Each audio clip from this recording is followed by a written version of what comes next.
चल बे गधे, अब जल्दी घर भी चलेगा या यहीं रात करेगा? खाने में तो कोई कसर नहीं छोड़ता, फिर चलने में इतनी कंजूसी क्यों करता है?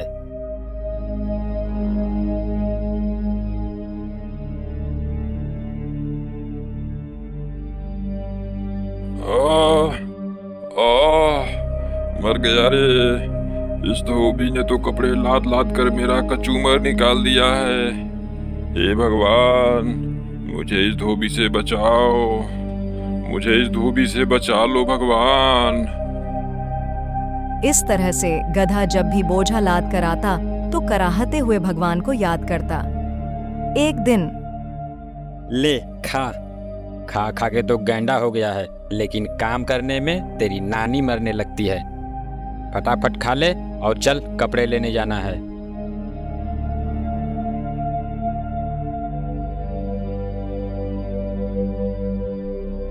अब चलेगा भी या तेरे लिए डोली मंगाऊं? चल। आह, हे भगवान, मुझे इस धोबी से बचाओ।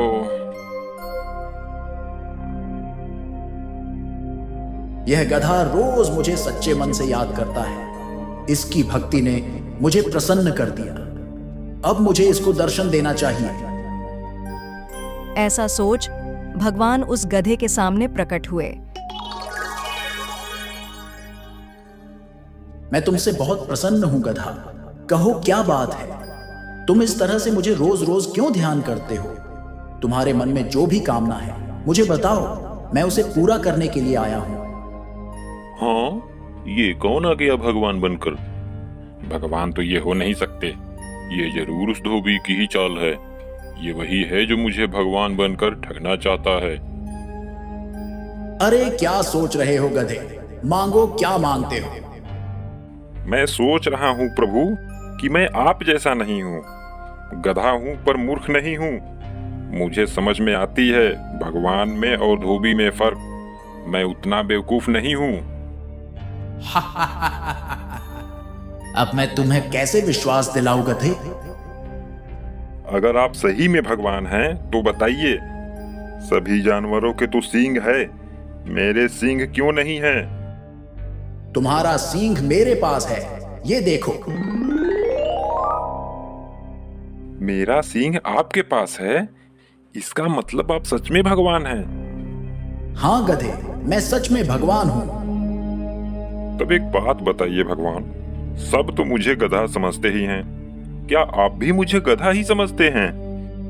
अरे नहीं नहीं, तुम तो गधेराज हो। गधे ने जैसे ही यह सुना वह खुश हो गया। फिर गधे ने कहा, भगवान, मुझे अब इस धरती पर रहने की लालसा नहीं है।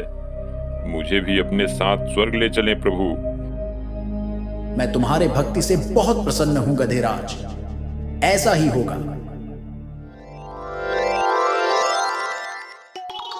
गधा भी भगवान के साथ स्वर्ग चला गया। भगवान, आपने तो मुझे सच के स्वर्ग में ला दिए। अब तो मैं यहाँ खूब मजे से रहूंगा। हाँ गधेराज, अब से तुम यहाँ खूब आराम से रहो। अब गधा वहां खूब मौज से रहने लगा। बागों में हरी हरी घास खाता और दिन भर घूमता रहता। एक दिन गधा घास खाते खाते इंद्रदेव के बाग में चला गया। कौन है ये गधा जो महाराज इंद्रदेव के बाग में घुसा चला आया? क्यों गधे, क्या तुम्हें नहीं पता कि ये इंद्रदेव का बाग है? यहाँ गधों का आना सख्त मना है। अरे अरे, मुझे नहीं पता था भाई। मैं यहाँ कोमल कोमल घास देखा तो चला आया खाने के लिए। आज चेतावनी देकर छोड़ रहा हूँ, फिर दोबारा यहाँ मत दिखना। चल निकल जा यहाँ से। आज तो बुरा फंसा था। वो तो अच्छा हुआ कि उसने मुझे घास खाते नहीं देखा था। कुछ दिन बीतते हैं। अब गधे को वहां बहुत अकेला सा लगने लगा था। एक दिन भगवान उसका हाल चाल जानने आए। क्यों गधेराज, दिन तो मौज से बीत रहे हैं ना? वह बहुत उदास और मायूस होकर भगवान से कहता है, भगवान, मैं यहाँ बिल्कुल अकेला हूँ। मुझे मेरे साथियों की बहुत याद आ रही है। अगर उन्हें भी आप यहाँ बुला लें तो बहुत अच्छा रहेगा भगवान। जैसी तुम्हारी इच्छा गधेराज, तुम्हारे साथियों को भी बुला लाता हूं। ऐसा बोल भगवान अंतर्ध्यान हो गए और पृथ्वी से कुछ और गधों को लेकर वहां गए। ये लो गधेराज, मैं तुम्हारे साथियों को भी ला दिया। अब इन सब के साथ तुम्हारा मन भी लगा रहेगा। अब गधा बहुत खुश हुआ। अपने साथी गधे को लेकर बागों में घास खाने चला गया। जब घास खाकर सारे गधे एक साथ जमा होते हैं तो सभी गधों ने गाना गाना शुरू किया।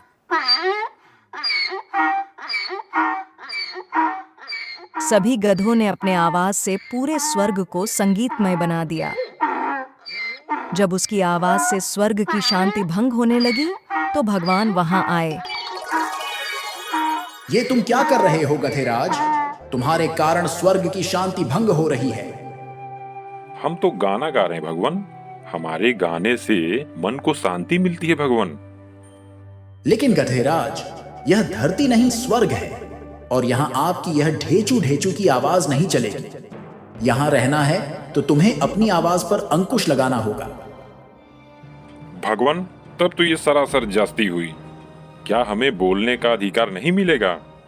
फिर मैं अपने सुरीली आवाजें किसको सुनाऊंगा? गधेराज, तुम्हारे आवाजों से हमारे ध्यानों में विघ्न पड़ रही है।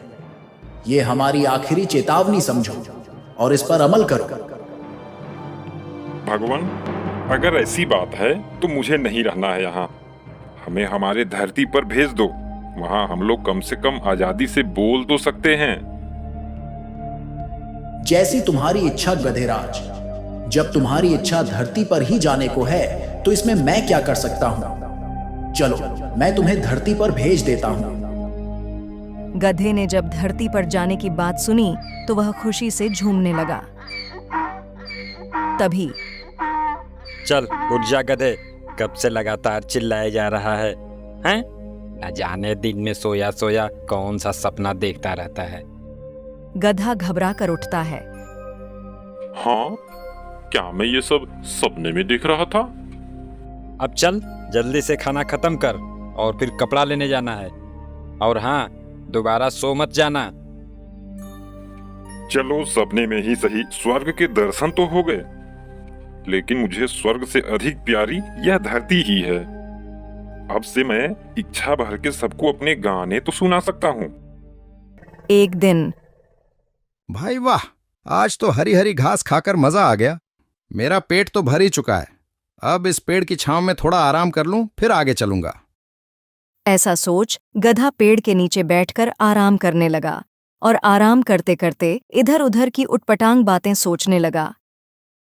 मेरे जैसा बुद्धिमान इस जंगल में कोई नहीं, तभी तो समस्या आने से पहले मैं उससे बचने का रास्ता निकालता हूं। जैसे मान लेता हूं मैं यहां बैठा हूं और जंगल में आग लग जाए तो मेरा क्या होगा? मैं तो बेमौत ही झुलस के मर जाऊंगा। तभी उसकी नजर जंगल के दूसरे छोर से उठ रहे धुएं पर पड़ी। धुआं देखकर गधा घबरा गया। अरे, यह तो सचमुच जंगल में आग लग गई। इसका मतलब अब मैं मारा जाऊंगा? नहीं नहीं, इससे पहले कि आग मुझे अपनी चपेट में ले ले, मुझे यह जंगल छोड़कर किसी सुरक्षित स्थान पर भागना चाहिए। ऐसा सोच गधा घबराकर उठा और तेजी से भागने लगा। गधे को इस तरह बेतहाशा भागते एक सियार ने उसे देखा। वह गधे को रोकते हुए पूछा, अरे क्या हुआ गधे भाई, तुम इस तरह से क्यों भागे जा रहे हो? कोई खजाना मिल गया है क्या? अरे फालतू की बातें मत करो। कोई खजाना लेकर नहीं भाग रहा मैं, अपनी जान बचाकर भाग रहा हूं। वह देखो, पीछे जंगल में आग लगी है।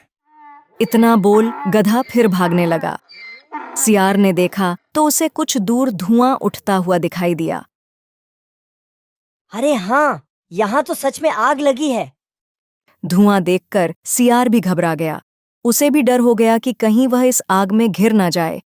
यह सोचते ही वह भी गधे के साथ भागने लगा। भागते भागते सियार को कुछ सूझता है और वह रुक जाता है। कहीं मैं गलत तो नहीं कर रहा हूँ? हो ना हो मैं कहीं उसी कहानी को तो नहीं दोहरा रहा हूँ जिसमें पेड़ से पपीता गिरने पर हिरण ने समझ लिया कि जंगल में कोई खतरनाक दानव आ गया है और बचने के लिए वह स्वयं तो भाग ही रहा था, उसके पीछे दूसरे जानवर भी बिना सोचे समझे भागे जा रहे थे। नहीं नहीं, मैं उस आग को बिना देखे यकीन नहीं करूंगा। मुझे उस धुएं के बारे में पता लगाना होगा कि आखिर वह धुआं कहां से और क्यों उठ रहा है। ऐसा सोच सियार उठ रहे धुएं की दिशा में चल पड़ा।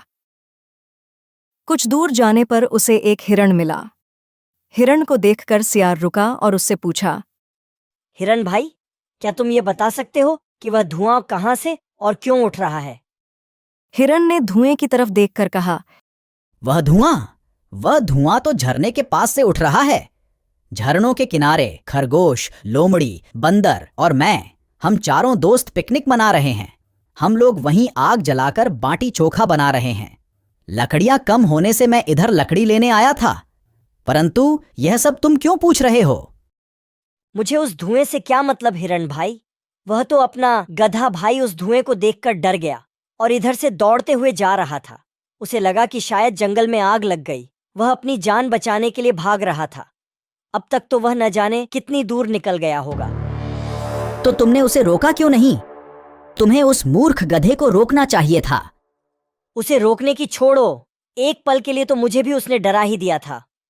परंतु सियार भाई, यदि उसे नहीं रोका गया तो ऐसे भागते भागते सभी जानवरों को वह आतंकित करता जाएगा और जंगल में बिना मतलब की भगदड़ मच सकती है।